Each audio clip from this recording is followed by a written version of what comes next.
নমস্কার বন্ধুরা, মালার ওভেনে আপনাদের সবাইকে স্বাগত। আজকে আমি ঢ্যাঁড়সের রেসিপি আপনাদের সঙ্গে শেয়ার করব। এখানে আমি 300 গ্রাম ঢ্যাঁড়স নিয়ে নিয়েছি, জল দিয়ে ভালো করে ধুয়ে নিয়েছি, একটা শুকনো কাপড় দিয়ে পুছে নিয়েছি। একটা ছুরির সাহায্যে আমি ঢ্যাঁড়সগুলোকে কেটে নেব। এখানে আমার খুব ছোট ছোট কচি ঢ্যাঁড়স রয়েছে, তাই আমি ঢ্যাঁড়সটাকে গোটাই রেখেছি। মাঝখান থেকে হালকা করে চিড় দিয়ে দিয়েছি, যাতে তেল মশলাগুলো ভালো করে ঢ্যাঁড়সের মধ্যে যেতে পারে। আর একটা ঢ্যাঁড়স আমি আপনাদের কেটে দেখাচ্ছি। দেখুন, এইরকমইভাবে আমি পুরো ঢ্যাঁড়সগুলো কেটে নেব। আপনাদের কাছে যদি ঢ্যাঁড়স বড় সাইজের থাকে, আপনারা মাঝখান থেকে 2 পিস করেও করে নিতে পারেন। দেখুন, সব ঢ্যাঁড়সগুলো আমি কেটে নিয়েছি। এবার আমি একটা মশলা তৈরি করে নেব। মিক্সিং জার নিয়ে নিয়েছি, 2 চামচ সাদা সর্ষে আমি দিয়ে দিচ্ছি। এই সর্ষেটাকে আমি মিক্সিং জারে একবার ঘুরিয়ে নেব।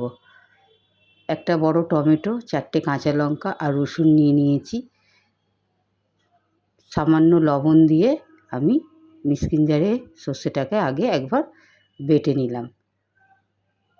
এবার আমি এতে টমেটো আর রসুন আর লঙ্কাটাকে দিয়ে আর একবার আমি পেস্ট বানিয়ে নেব।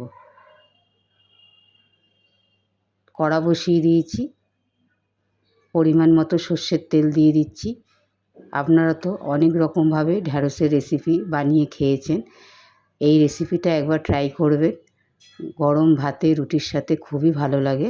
তেল গরম হয়ে গেছে, আমি ঢ্যাঁড়সগুলো সব দিয়ে দিলাম, নাড়িয়ে চাড়িয়ে নিচ্ছি। 2-3 মিনিট আমি ভালোভাবে ঢ্যাঁড়সগুলোকে লাল করে ভেজে নেব। নমস্কার বন্ধুরা, যদি রেসিপিটা ভালো লাগে একটা লাইক করবেন, শেয়ার করবেন, আর চ্যানেলটাকে সাবস্ক্রাইব করার অনুরোধ রইল। আমি দেখুন লাল লাল করে ভেজে নিয়েছি, একটা পাত্রে আমি বার করে নিচ্ছি। এইভাবেই আমি ঢ্যাঁড়সগুলোকে বার করে নেব। সব ঢ্যাঁড়সগুলো আমার বার করা হয়ে গেছে। কড়ায় তেল আমার একটু কম মনে হচ্ছে, আমি অল্প পরিমাণে তেল দিচ্ছি। তেলটা গরম হয়ে গেছে, আমি এখানে 5 ফোড়ন দিয়েছি। ফোড়নেতে হালকা নাড়িয়ে নিয়ে আমি বেটে রাখা মশলাগুলো দিয়ে দেবো। এই সময় গ্যাসটা আমার মিডিয়াম টু লো ফ্লেমেই আছে একদম। সামান্য জল ধুয়ে আমি দিয়ে দিচ্ছি মশলাতে। পরিমাণ মতো হলুদ দিয়ে দিলাম, সামান্য লাল লঙ্কার গুঁড়ো দিয়ে দিলাম, স্বাদ মতো লবণ দিয়ে দিচ্ছি। ভালোভাবে মিশিয়ে নিচ্ছি। মশলাটাকে আমাকে ভালোভাবে কষিয়ে নিতে হবে। দেখুন, মশলাটা ভালোভাবে কষানো হয়ে গেছে, মশলা থেকে তেলও ছেড়ে দিয়েছে।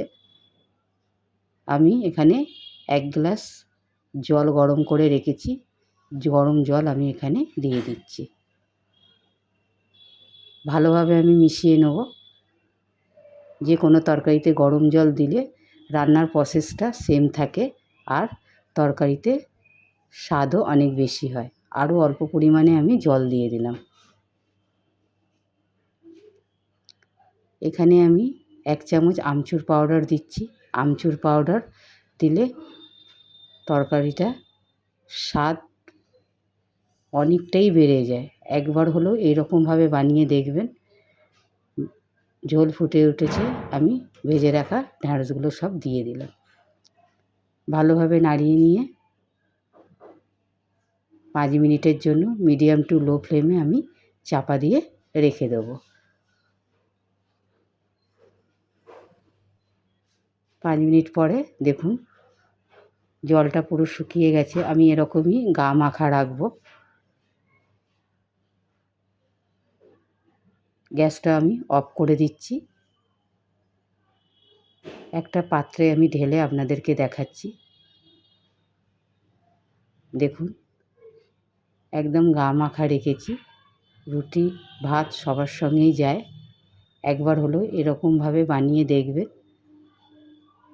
রেসিপিটা যদি ভালো লাগে একটা লাইক করবেন, ভালো থাকবেন, সুস্থ থাকবেন। আবার দেখা হবে অন্য কোনো রেসিপিতে। নমস্কার।